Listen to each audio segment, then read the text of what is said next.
किसी ने क्या खूब कहा है, क्या करने आए थे क्या कर बैठे, क्या करने आए थे क्या कर बैठे, कहीं मंदिर तो कहीं मस्जिद बना बैठे। हमसे तो अच्छी जात है परिंदों की, हमसे तो अच्छी जात है परिंदों की, कोई मंदिर पे तो कई मस्जिद पे जा बैठे। नमस्कार साथियों, मेरा नाम है नरेश और आप देख रहे हैं यन के विचार मंथन। साथियों, अज्ञानवश हम एक दूसरे के धर्म के लोगों को या उस धर्म को भला बुरा कहते हैं।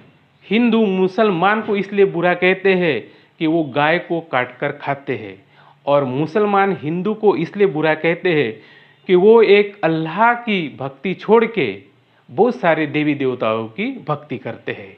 लेकिन कभी ना मुसलमान कुरान को ठीक से समझ पाया, ना हिंदू कभी अपने वेद गीता को ठीक से समझ पाया। उसका कारण ये था कि दोनों को, मुसलमान को ना बाखबर मिला और ना ही हिंदू को तत्वदर्शी संत मिला। इसलिए एक दूसरे के साथ वो झगड़ते रहते हैं और हमारे धर्म के विपरीत वो चलते रहते हैं। दोनों भी ये भूल जाते हैं कि सबका मालिक एक है, वो सर्वशक्तिमान प्रभु एक है, जिसने हिंदू को भी बनाया, मुसलमान को भी बनाया, लेकिन उसने धर्म को नहीं बनाया। ये हम भूल जाते हैं और नफरत की पीड़ा में हम अपना जीवन व्यतीत करते हैं, क्योंकि उन्हें मार्गदर्शन करने वाला धर्म गुरु ठीक से नहीं मिला, जो पूर्ण ज्ञानी हो, ये समझाए का भगवान जो है वो यही एक ही है। लेकिन वर्तमान समय में भगवान का अवतार जगत गुरु तत्वदर्शी संत रामपाल जी महाराज इस धरती पर आ चुके हैं, जिन्होंने धर्म शास्त्रों में जो गूढ़ रहस्य है उनको लोगों के सामने उजागर किया और उसमें से दिखा दिया कि जो प्रभु है, जिसकी हमें इबादत, जिसकी हमें भक्ति करनी चाहिए, वो एक ही है, वो सबका मालिक एक ही है। इसी एक मुस्लिम लड़की जो मुंबई से आई अनुरुद्धाचार्य महाराज जी की सभा में अपने बहन के साथ आई, और उसने जगत गुरु तत्वदर्शी संत रामपाल जी महाराज लिखित पुस्तक मुसलमान नहीं समझे ज्ञान कुरान को पढ़ा। और फिर उसने अपने बहन के साथ जब वो अनुरुद्धाचार्य महाराज जी के सभा में गई तो वहाँ पर अनुरुद्धाचार्य महाराज जी से कुछ ज्ञान चर्चा की। तो महाराज जी ने उस लड़के से कहा कि आपने कुरान पढ़ी है, तो मुझे आप ये बताइए कि कुरान में गाय को काटने का कहा है, मतलब जैसे मुसलमान धर्म में मांस खाते हैं तो मांस खाने का प्रावधान या गाय को काटने का जो विधान है, क्या वो कुरान शरीफ में लिखा है? इस पर उस मुस्लिम लड़की ने क्या जवाब दिया, आइए सुनते हैं। कुरान पढ़े आप? हाँ जी। कुरान क्या प्रेरणा देती है आपको, क्या प्रेरित, क्या मैसेज देती है? हाँ जी, कुरान में क्या ये लिखा है कि गाय को काट के खाना? बिल्कुल भी नहीं। हमारे इसमें तो ये भी नहीं लिखा कि बकरी को काटो। अच्छा। हमारा एक किस्सा है कि एक उनको बोला गया था कि कुर्बानी देने के लिए अपने बच्चे की, तो वो जब कुर्बानी देने गए तो उन्होंने बकरी को रख दिया, बट उन्होंने कुर्बानी देने को नहीं बोला था। हमारे इसमें बिल्कुल नहीं लिखा है कि आप बकरी को, भैंस को, गाय को काटो। चलो, आपने तो पढ़ा ही है कुरान। साथियों, सुना आपने, इस लड़की ने कहा कि हमारे कुरान शरीफ में गाय को तो छोड़ो, लेकिन बकरी, भैंस या किसी भी पशु को काटने का आदेश नहीं है। वो तो एक परंपरा थी जो संत रामपाल जी महाराज जी ने अपने सत्संगों में विस्तार से बताई है कि किसी के बेटे को कुर्बानी देने को कहा था, लेकिन लोगों ने उस लड़के को हटा के वहाँ पर बकरी को रख दिया। लेकिन उस टाइम से वो प्रथा चालू हो गई बकरे को काटने की। लेकिन कोई भी प्रभु, कोई भी अल्लाह और कोई भी भगवान किसी पशु की हत्या करने को क्यों कहेंगे? तो इस लड़की ने बोल दिया है कि हमारे कुरान शरीफ में किसी भी पशु की बलि देना या उसको काट कर खाना ये बिल्कुल भी नहीं लिखा है। और यही बात संत रामपाल जी महाराज भी अपने सत्संग में बताते हैं तथा अपने किताबों में भी उन्होंने लिख के रखा है। साथियों, संत रामपाल जी महाराज जी ने भी बता दिया कि कुरान शरीफ में अल्लाह अकबर का आदेश नहीं है कि आप किसी पशु की बलि दो या बकरे को काटो या गाय को काटो। मांस खाना तो बहुत ही पाप बताया है। कबीर साहिब जी ने कहा है कि मांस जो खाते हैं वो प्रत्यक्ष राक्षस जान, इसमें संशय है नहीं, हिंदू खाए चाहे मुसलमान।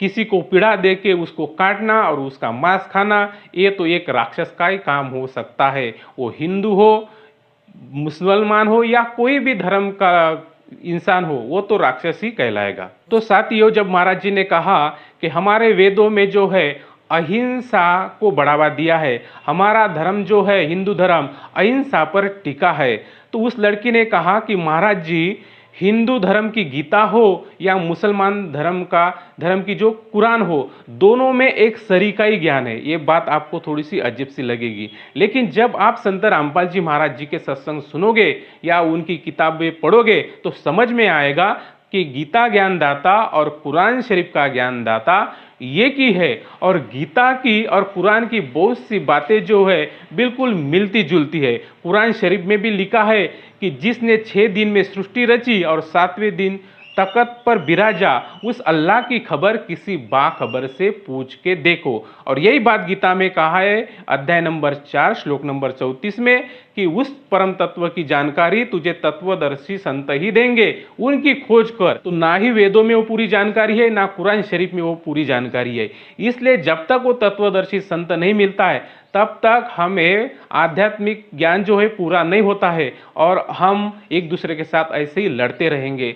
और कुरान शरीफ का और गीता का ज्ञान जो है वो एक ही प्रभु ने दिया है। साथियों, किसी भी धर्म को हमको जानना है तो हमें उस धर्म के लोगों को नहीं देखना चाहिए, क्योंकि अक्सर धर्म के लोग होते हैं वो अक्सर धर्म पे नहीं चलते हैं। इसलिए हमें किसी भी धर्म को अगर जानना है तो हमें उस धर्म के व्यक्ति को ना देखते हुए उस धर्म की किताब को हमें पढ़ना चाहिए। और पढ़ने से भी बात नहीं होगी, क्योंकि वो किताबें जो है वो पढ़ने के बाद नहीं समझेंगी जब तक हमें तत्वदर्शी संत नहीं मिलेंगे और वो बाखबर नहीं मिलेंगे। तो आज वर्तमान समय में वो संत रामपाल जी महाराज जो है वो तत्वदर्शी संत और बाखबर है, जिन्होंने सभी धर्म के जो शास्त्र है वहाँ से उनमें जो गूढ़ रहस्य है उनको जनता के सामने रखा है, जिससे आध्यात्म ज्ञान समझने के लिए बहुत ही आसानी हुई है। अनुरुद्धाचार्य महाराज जी ने भी ये बात मान्य की है कि जो किताब है धर्म की, जो गीता है या कुरान है, उसमें भगवान कुछ और बताना चाहते थे और लोग उसे दूसरा कोई समझ रहे हैं। मतलब उसमें जो जानकारी दी है वो लोगों के समझ में नहीं आई और अपनी मनमानी भक्ति वो कर रहे हैं और मनमाना आचरण कर रहे हैं, और इसमें लोगों का दोष है।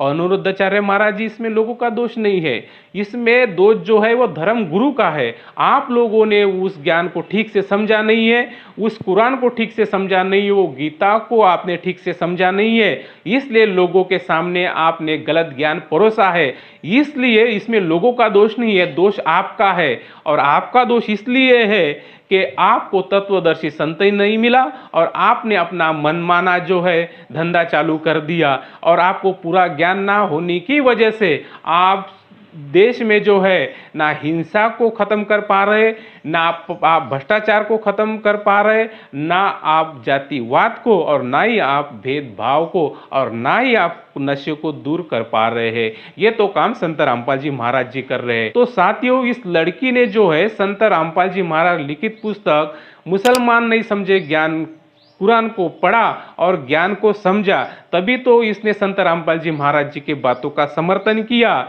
समर्थन ये किया कि कुरान शरीफ में गाय को काटना, भैंस को काटना, किसी भी पशु की हत्या करना, ये बिल्कुल भी नहीं लिखा है। दूसरी बात, गीता ज्ञानदाता और कुरान का ज्ञानदाता जो है वो एक ही है, दोनों में जो ज्ञान है वो मिलता जुलता है। और तीसरी बात, सही में ना हिंदू अपने गीता पर चल पा रहा है और ना मुसलमान अपने कुरान पर चल पा रहा है, क्योंकि इनको ये उसमें क्या लिखा ये समझ ही नहीं पाए, इसलिए नहीं समझ पाए कि उन्हें तत्वदर्शी संत नहीं मिला। तो साथियों, आपसे प्रार्थना है कि आप सभी लोग जगत गुरु तत्वदर्शी संत रामपाल जी महाराज जी के ज्ञान को समझे, देखे वो क्या कहना चाहते हैं, और वास्तव में गीता और कुरान का ज्ञान एक है या अलग है।